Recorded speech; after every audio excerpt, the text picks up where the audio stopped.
여러분 안녕하십니까? 미래교육 내비게이션 정한입니다. 지난 시간에는 학습 동기 강화 요소 두 번째인 자아 효능감과 자아 존중감에 대해서 알아보았습니다. 오늘은 세 번째 요소인 진로 성숙도에 대해서 이야기해 볼까 합니다. 학습 동기를 높이는데 매우 중요한 요소 중 하나는 앞에서 얘기한 꿈과 비전, 그리고 자아 효능감과 자아 존중감 외에 진로와 직업에 대한 단계적 관심과 이해가 얼마나 되어 있느냐에 대한 진로 성숙도라고 말할 수 있습니다.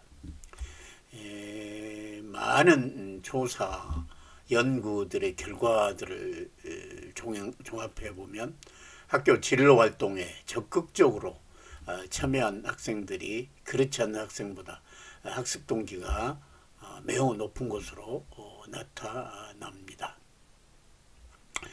학습은 미래를 준비하는 과정이라고 볼 수 있으며 자신의 흥미나 적성을 알고서 그 준비를 착실하게 해나갈 때 자신의 꿈을 달성할 수 있을 것입니다.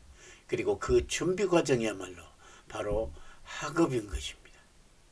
따라서 자신의 흥미와 적성을 중심으로 진로를 탐색하고 진로를 결정하고서 단기계획, 중기계획, 장기계획을 수립하여 준비한 사람은 학습 동기가 매우 높을 수밖에 없습니다. 지금부터는 이런 진로 성숙도에 대해서 진로에 대한 정의가 무엇인지, 그리고 발달 단계와 같은 기본적인 진로 성숙도의 개념들에 대해서 준비한 PPT를 통해서 알아보도록 하겠습니다. 먼저 진로의 의미를 알아보도록 하겠습니다. 진로는 한자로 썼을 때 나갈진 길로 나아가다, 자기 자신이 가고자 하는 인생의 항로에 진입하다 라는 의미가 되겠습니다. 그러면 이 진로라는 의미는 넓게 본 진로의 의미가 있을 수 있고 좁게 본 광의의 협의의 진로가 있을 수 있습니다. 먼저 넓게 본 광의의 진로의 개념입니다. 사람이 일생을 통하여 살아가는 방향이다 라고 말할 수 있습니다. 우리는 일반적으로 진로하면 자기 전공을 정하는 것, 이것을 진로라고 머릿속에 통상적으로 생각하는데, 더 큰 의미에서 진로는 사람이 일생을 통하여 살아가고자 하는 그 방향, 그걸 진로라 말할 수가 있겠습니다. 이에 비해서 좁은 의미의 협의의 진로는 이제 학창 시절에 상부학교를 어디를 갈 것인가를 선택한다든가 혹은 계열을 선택하는 이와 같은 행동을 협의의 진로다. 두 번째는 이제 학교를 졸업하고 사회에 나갔을 때 어떤 직업을 선택하고 또한 그 직업 내에서 어떻게 적응하고 승진할 것인가 라는 부분, 이런 것을 협의의 진로라고 말할 수 있습니다. 그러나 우리가 머릿속에 너 진로 결정했니? 라고 말할 때 대부분 경우는 이 협의, 좁은 의미로 얘기하고 있습니다. 더 크게 얘기하면 광의의 진로에 살펴본 것처럼 어떤 한 사람의 일생에 나오고자 하는 방향 전체를 진로라고 말했습니다. 그래서 우리는 자기 자신의 인생에 가치 있는 삶을 정하는 모든 과정이 진로다. 진로 탐색이고 결정이다. 이렇게 볼 수가 있겠습니다. 이러한 진로에 대해서는 발달 과정이 있습니다. 여기에서는 네 가지로 구분하여 이야기를 해보고자 합니다. 첫 번째 과정은 초기의 자기 이해 과정입니다. 나는 어떤 사람인가 라부터 출발합니다. 모든 이야기는 나는 누구인가? Who am I? 로부터 출발합니다. 자기에 대한 정확한 이해. 두 번째는 그런 것을 바탕으로 진로를 탐색하는 겁니다. 그래서 직접 가서 체험도 하고 간접적으로 독서도 하고 등등등 자기 자신의 여러 가지 적성, 흥미 등을 알아보는 과정이 되겠습니다. 세 번째는 이제 그걸 바탕으로 한 진로 결정 단계. 네 번째는 결정이 됐으면 그것을 시행하기 위한 구체적인 액션 플랜이 있어야 됩니다. 그래서 자기의 진로 탐색, 진로 결정, 진로 설계 등의 과정을 통해서 자기의 진로 성숙도를 높여가는 겁니다. 이제 하나씩 확인해 보겠습니다. 자기 이해 단계는 자기 자신의 내면 세계를 탐구한 겁니다.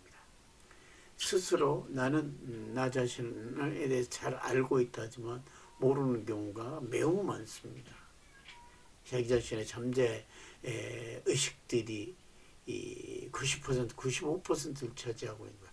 그 부분을 자기 스스로 깨닫고 한다는 것은 많은 고민과 성찰을 통하지 않고서는 알아내기가 어려운 겁니다.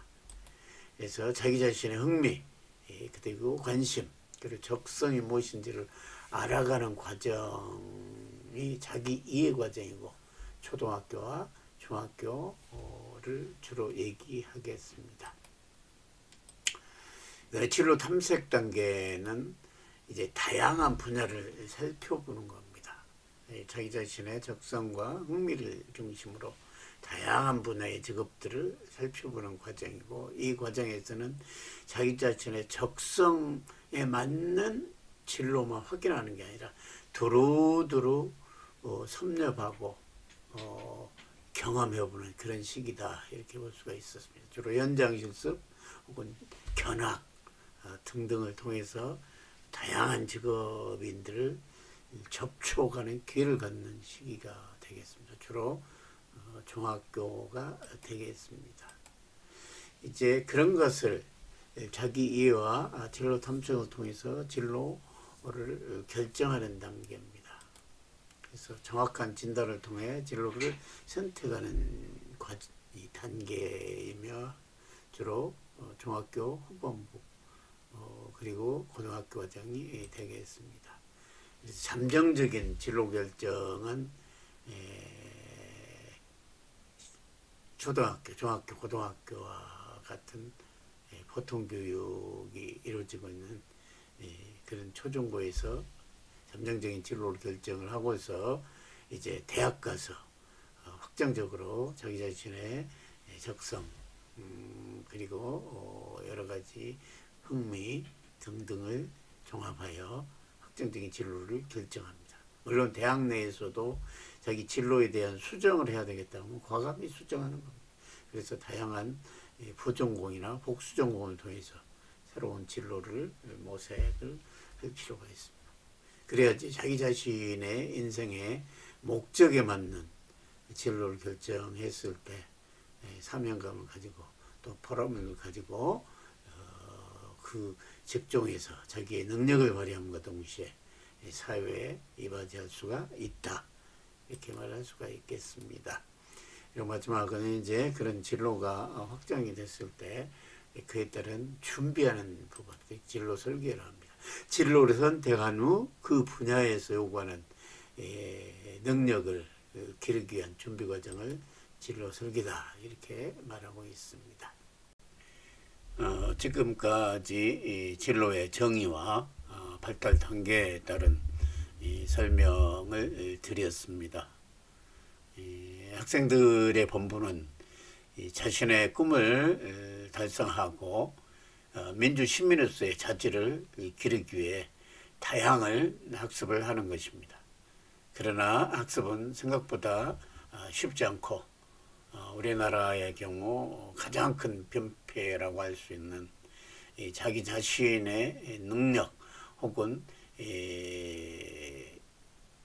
잠재 능력 등을 보는 게 아니고 남과의 상대적인 비교를 통해 상대적인 평가론에 많은 학생들이 좌절하고 자신의 숨어있는 능력을 발휘하지 못하고 학교 생활에 많은 부적응을 하고 있으며 또한 청소년 문제를 야기시키고 있습니다.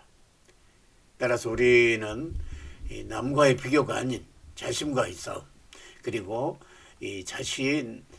자신과의 경쟁이라고 생각을 하고 베스트 원이 아닌 1등만이 사회에서 선거하는 베스트 원이 아닌 only one, 자기 자신만의 독특한 칼라를 내세우고 그걸 바탕으로 자신의 삶을 영위해가는 그와 같은 only one이 되도록 노력을 할 필요가 있는 겁니다. 그렇게 되면 자기 자신의 드높은 사기와 자아실현이라는 열망을 가슴에 안고 노력한다면 얼마든지 무엇이든지 할 수 있고 자신의 꿈을 펼칠 수 있을 것입니다. 자신의 꿈과 자신의 자아 효능감을 가지고 진로에 대한 고민과 성찰을 통한 진로 성숙으로 도전을 한다면 학습에 대한 동기도 높아지고 학습 성취도 높아질 수밖에 없습니다. 오늘 시간은 여기서 마치도록 하겠습니다. 다음 시간에는 동기 강화 요소 마지막 요소인 낙관성에 대해서 알아보도록 하겠습니다. 오늘 시간도 경청해 주셔서 감사합니다. 다음 시간에 뵙겠습니다.